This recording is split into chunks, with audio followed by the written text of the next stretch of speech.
Back in 2005, a very good friend of mine, Dan Daniel, asked me if I'd be willing to donate to replace the flag flying up at the Heidi Center. And I said, sure. So this was back when the Community Foundation was really in its infancy. Donated to this fund, and I thought, well, boy, this would be a great opportunity to tell them all about the foundation and tell them how we could avoid going out and asking people for money every year to replace the flag, provide lighting, etc. And I said we could set up what's called a designated fund at the Community Foundation. And I volunteered to raise the money for that first $1,000.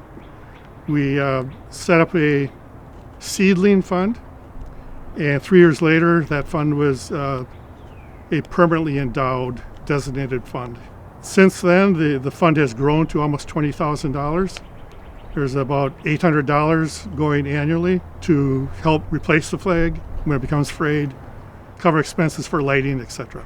The designated fund, I thought this is a perfect example of how specific people could get in supporting something permanently. Part of the mission statement says, for good forever. That fund will be there 50 years from now, and that fund is keep this flag flying. It's a good example of how specific you can get. And you can have unrestricted funds, field of interest funds, but this designated fund is strictly for this flag and its maintenance. And it's just, I think, a wonderful asset for everyone that drives into town. I know contributions come in annually, whether they're $10 or $20 or $100. They go a long way, and again, it's forever. That's the beauty of it.